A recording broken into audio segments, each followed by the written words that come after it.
Apoio Cultural Millennium, Centro de Línguas das Faculdades Trilógicas. Instituto de Ciência e Tecnologia Kepp e Pacheco, mantenedor das Faculdades Trilógicas Kepp e Pacheco e Nossa Senhora de Todos os Povos. Livraria Próton. Olá, telespectadores do nosso programa sobre a ciência trilogia analítica. Hoje nós vamos tratar aqui de alguns assuntos interessantes e atuais, como, por exemplo, o uso dos meios de comunicação modernos. Como que a humanidade vê isso, o que está acontecendo no mundo, a quem e a que os meios de comunicação servem e as inversões que vêm acontecendo nesse campo.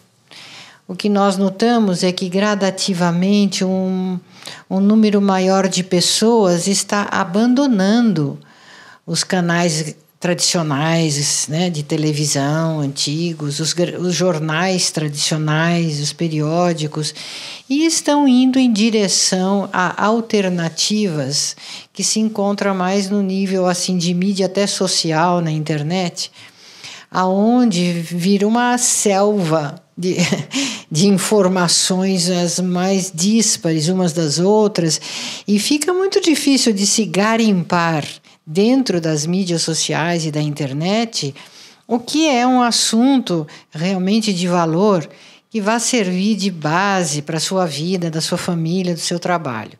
Então, de um lado, a coisa ficou mais livre. De outro lado, complicou, porque a humanidade não tem esse critério. O povo não tem esse critério. Então, entra na internet e vê lá uma porção, um bombardeio de informações, de propostas, de verdades, uma diferente da outra, uma contradizendo a outra, e a gente sente esses efeitos seriamente na sociedade. O ser humano está cada vez mais angustiado, mais confuso, mais perdido, porque a humanidade precisa seguir uma orientação de base, uma orientação séria, uma orientação científica que abarque os campos da teologia, da filosofia, da metafísica. Vamos ver agora um gráfico, né, que fala da psicologia do doente, que é o fracassado, e a psicologia do indivíduo bem-sucedido, que é o indivíduo mais virtuoso, né? Então, existem muitas ideias hoje sobre o que é ser uma pessoa bem-sucedida, né? Ou uma pessoa fracassada. Então, aqui Kepp esclarece que a pessoa fracassada, ela tem essas características de personalidade. Em primeiro lugar, ela pensa que ela sabe tudo, é o dono da verdade. Vamos ficar nessa parte. Ela é sabichona, né? Como é uma pessoa assim, né, que pensa que sabe tudo? Dono da verdade, né? É uma pessoa megalômana, é uma pessoa que se coloca acima de tudo, dos pais, por exemplo, né? O jovem, o homem, ele acha que o pai é ignorante, que orientou errado. Então, isso vai até a mocidade, um pouco depois. Após os 40 anos, o homem, então, começa a dizer, nossa, como meu pai tinha razão, né?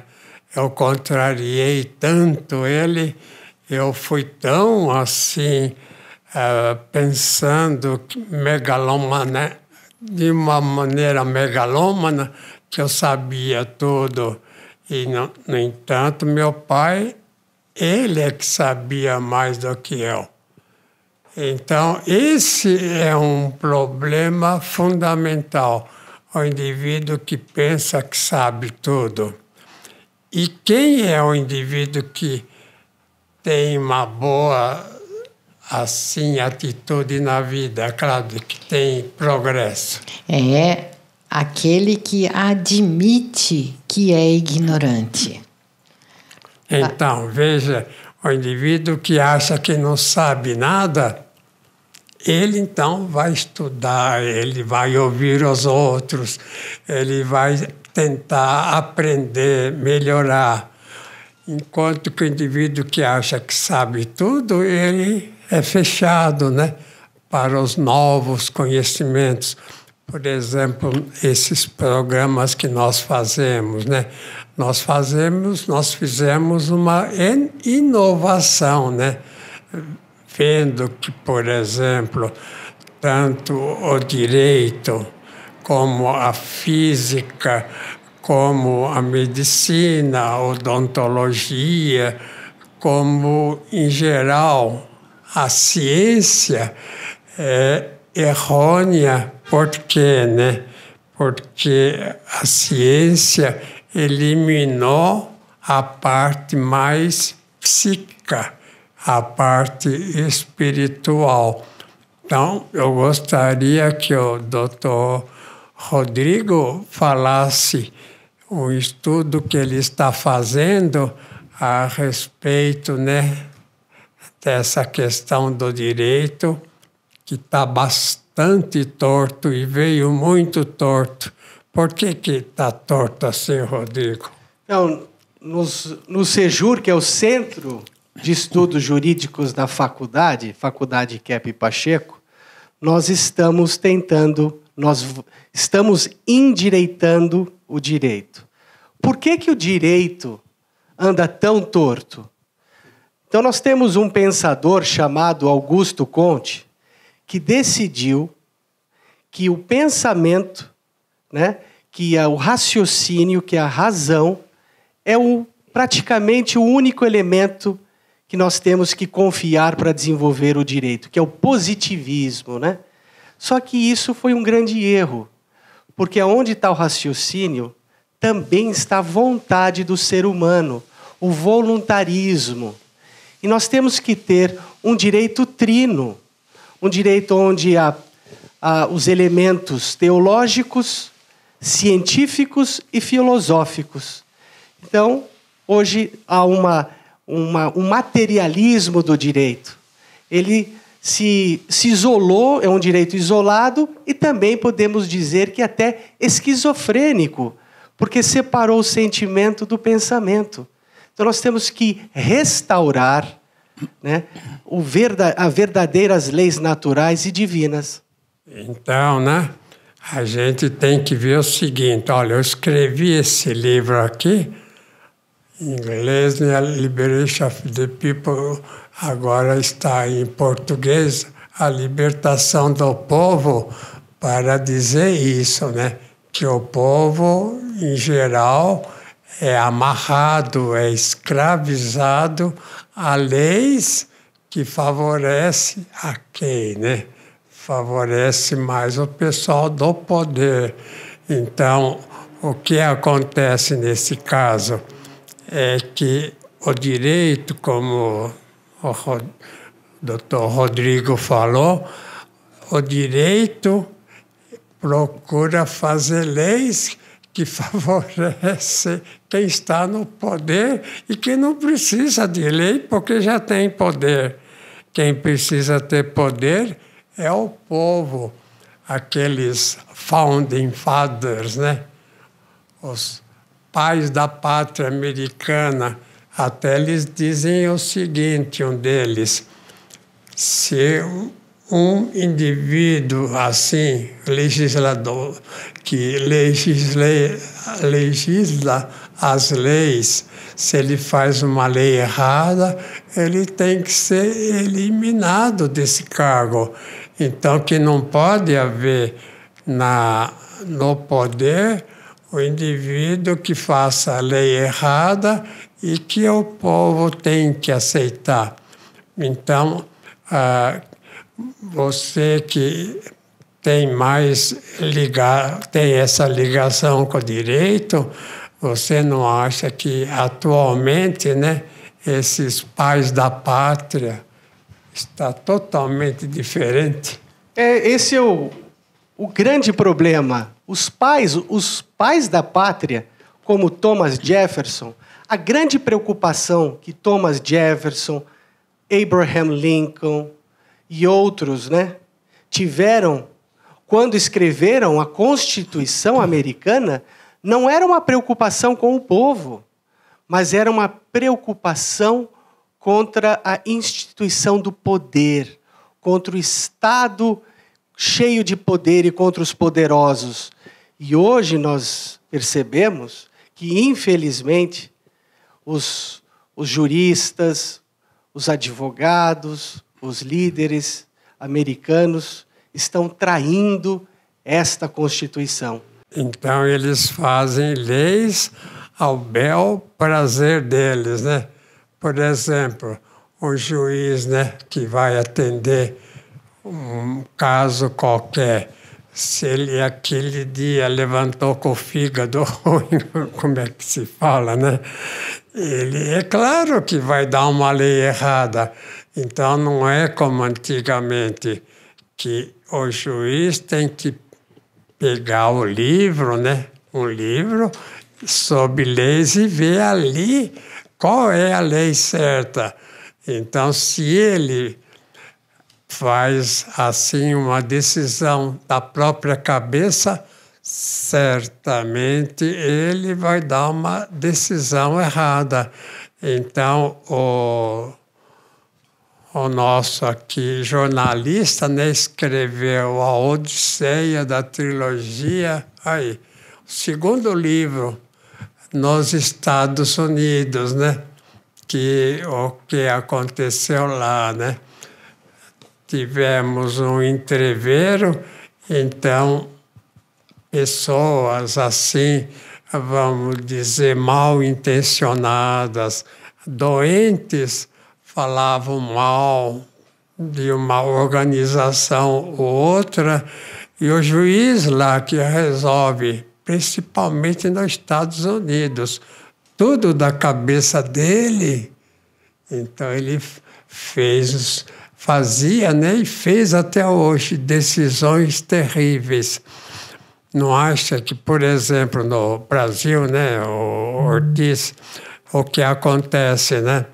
Então, você pega atualmente a questão da, vamos dizer, se o presidente não é assim, de acordo com os interesses de uma mídia, então vamos falar mal do presidente. Exatamente. Então, qual é a função da mídia? É como a ciência, mostrar os fatos, e não atacar um presidente, e não, vamos dizer, tomar partido de um tipo assim de orientação ou de outra. A função do jornalista, a função do repórter é registrar e dizer como é o fato. Exato, Dr. Kepp. A função, por isso que se chama comunicação, é tornar comum para todos o que está acontecendo. Então, os fatos, levar a cultura para o povo, levar os acontecimentos. Mas hoje o jornalismo está fazendo assim, só fica fazendo críticas de acordo com a sua diretriz, né? E não de acordo com os acontecimentos. Então vamos ler a Psicologia do Fracassado, que é a psicologia nesse caso, né, da mídia que não fala os fatos, que toma partido deste ou do outro, ou de outro partido, em vez de trazer os fatos, analisar e deixar o povo julgar como quiser, né? Então, se o povo é de um partido ou do outro, então, tem todo o direito. Uma mídia fracassada, né? Ela não fala a verdade. Tá. Então, põe lá esse gráfico. Então, no segundo lugar ali, o senhor colocou que a pessoa que pensa, ela acredita que ela é muito ativa. Essa é a fracassada. Então, vamos dizer, o virtuoso sabe que é preguiçoso, né? Isso, ele Qual o indivíduo que não tem preguiça para trabalhar? Não Verdade. existe. Isso mesmo. E quando uma pessoa se fala muito ativa, né, se acha muito ativa, então é melhor não pedir nada para essa pessoa, né, porque aí não sai, não vai sair. Aí no terceiro lugar do gráfico está que o fracassado ele se coloca lá no alto, acima de todos. Já o bem-sucedido ele geralmente se coloca em último lugar. Então, precisa esclarecer, né, o que é isso, né? O que é o indivíduo que se coloca lá no alto? É o que sabe tudo, né? O indivíduo acha que tudo ele tem uma resposta exata. A Selma quer falar alguma Dr. coisa? Kepp, me fez lembrar, nos nossos cursos, né, de pós-graduação e outros, no início dos cursos, existem alguns alunos que vêm com essa postura de sabe tudo, assim, se colocam acima de tudo e de todos ali na turma, inclusive. A gente nota que eles se fecham para o conhecimento novo e qualquer informação que dê, conceito, que não encaixa naquilo que eles já conhecem, eles refutam e descartam. Isso é muito interessante. Característica do fracassado, sim. Não aprende novas coisas. E alguns ainda vêm para ensinar. É verdade. Não vêm para aprender, né? Isso. Então, veja, aquele que se coloca em último lugar, por exemplo, né? Então, mostra que ele é humilde, né? Então, o ser humano acha o quê, né? Que o indivíduo que se mostra humilde, se mostra assim, ávido por conhecer, é o indivíduo que vai ser bem-sucedido, né? Sem dúvida, é aquele que quer aprender, né? Então, é esse que aprende, sim. Agora, tem outro aqui, quarto lugar, o super mascarado, né? O que é o super mascarado, né? O hipócrita. Bom, hoje todo mundo usa máscara, né? Mas... É o hipócrita, né? Pessoa que A gente não fala desse tipo de máscara, mas fala do indivíduo que o quê, né? Que finge. Finge. Ele não se vê, né, Dr. Kepp? É um indivíduo muito inconsciente, não vê nada nele e finge. Vive uma máscara social, que ele é bonzinho, que ele não tem más intenções. Então fica uma coisa artificial, né? E muito ruim para a saúde psíquica e orgânica dele, né? Dr. Kepp, ali tem um quadro do Catinari, né? Não sei se dá para mostrar que são como que está sendo a ligação entre os seres humanos hoje. Em vez de estar dois seres humanos, são duas máscaras ligadas pelo nariz. Aí eu falei, mas cadê o ser humano, Catinari? Ele falou assim, não está aí. Ficou em outro lugar. Agora tem que ver o seguinte, né? O indivíduo que é mascarado, que se elogia, o povo geralmente vai atrás, né? Então, esse é o perigo, né? De colocar lá pessoas que se tornem, inclusive mais tarde, ditadores, né? Isso é uma contínua na política. É um contínuo, né? O político... E o indivíduo autêntico, científico, que fala a verdade, às vezes o povo não aceita, né? Aí ninguém gosta. Existem alguns mascarados que apresentam um mau hálito que é de fundo emocional, porque a pessoa que não quer lidar com os próprios problemas, erros, com as más intenções, aí ela joga no ar, expira, e aí os outros sofrem desse mau hálito, né? Que tem um cheiro de enxofre. É muito ligado à parte espiritual também. E o indivíduo que é super doente, né? Toda hora com uma doença, o que ele mostra, né? Dr. Kepp, que ele não quer também ver as mazelas internas. Então, o organismo revela essa podridão, essa patologia, a raiva, a inveja, a preguiça, a soberba que o senhor comentou. O corpo sempre revela o que acontece no interior.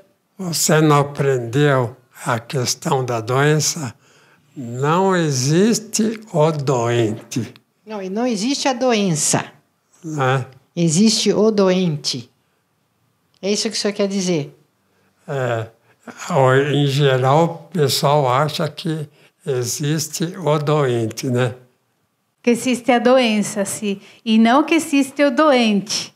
O doente que origina, que causa a doença que ele tem. A doença não existe, né, em si. Isso. O que existe é o doente. Isso mesmo. Então, cada indivíduo é que escolhe a sua doença. Escolhe. O Senhor fala, né? Cada um tem a vida que escolhe. E cada um, então, ele diz que cada um tem a doença que merece também. Isso é seríssimo. E a pessoa totalmente assim, na vida, sempre doente, ela ama se mostrar doente, por quê, né? Para ter o cuidado dos outros, né? Sim, tem todos ao serviço. Então, ama, inclusive, ir para o hospital, porque no hospital tem uma quantidade de pessoas o tempo todo cuidando, dando remédios, dando banho, dando atenção, colocando como um rei, como uma rainha, que precisa atenção. Então, viu, se o ser humano tivesse conhecimento desse fator, né, que é invertido, pelo menos 50% dos medicamentos já seriam eliminados. Totalmente desnecessário. Então, o medicamento engana o quê, né? Engana o médico que vende e engana o paciente que compra. Eu acho que esse assunto da doença é um tabu na sociedade. E nós estamos vivendo hoje isso no seu ápice, com essa questão dessas pandemias, né? Então, nunca o povo sofreu tanto em torno desse assunto de doença como nós estamos vendo agora. E a gente nota uma total desorientação, tanto da classe médica, dos enfermeiros, dos profissionais de saúde, como principalmente a desorientação que a mídia promove e muitos governantes. Então, nós estamos vivendo uma era da anticiência. A ciência moderna, na verdade, se tornou um monstro, uma anticiência, que ao invés de auxiliar o ser humano, ela está causando e trazendo cada vez mais problemas.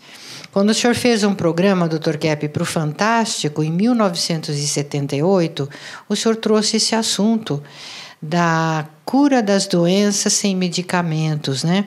E falando que a causa emocional da patologia. Esse programa que o senhor fez, eu me lembro, foi o programa de maior audiência da Rede Globo, do Fantástico.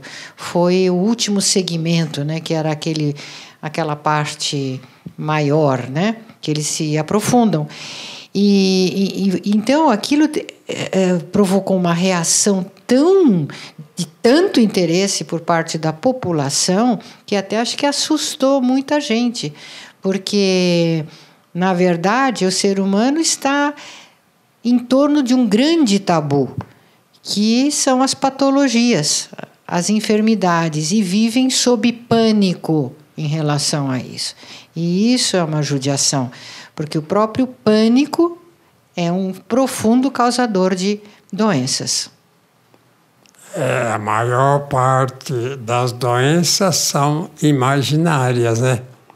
Nem tem, assim, vamos dizer, a validade como doença. Então, a pessoa usa, né, a sintomatologia de doença para, assim, uma questão já doentia de ser bem tratado, de conseguir tudo o que ele tem na vida, né? Então, a questão da doença é uma questão fundamental, né? O importante é a pessoa conseguir, né, assim, unir a medicina, a ciência com a teologia para ver que a questão, vamos dizer, psicológica, a questão psicossomática é que resolve tudo, né? O médico tem que conhecer a psique das pessoas e vamos dizer, o teólogo tem que conhecer também a parte somática. Então voltamos na semana que vem, né? Ou no próximo programa. Até!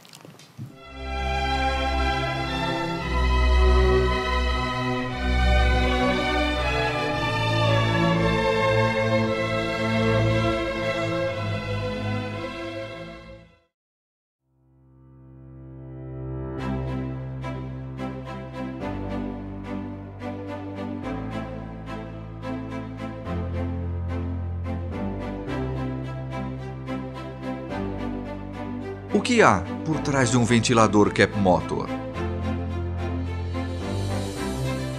Tecnologia mundialmente premiada.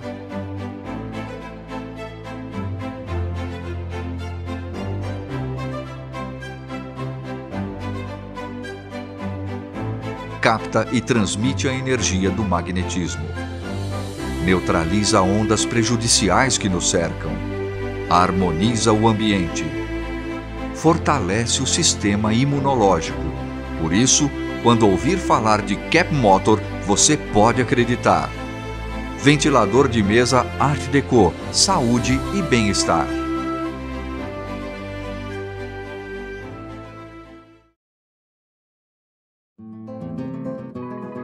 Você sabe o verdadeiro significado da palavra Brasil? Brasil, nome que significa Terra Prometida, Ilha da Felicidade, Terra dos Bem-aventurados. E não um derivado da madeira vermelha aqui encontrada, pau-brasil. E sabe o que o Brasil representa para o futuro do planeta? As profecias e previsões sobre o Brasil, feitas por literatos, reis, filósofos, pensadores, cientistas, todas apontam um futuro radioso para a nossa pátria. O Brasil deverá ser o líder do novo mundo que surge precisamente agora. A Era de Ouro da Humanidade, Quinto Império. Conheça a verdadeira história do Brasil que não nos é contada nos livros das escolas. História Secreta do Brasil. www.livrariaproton.com.br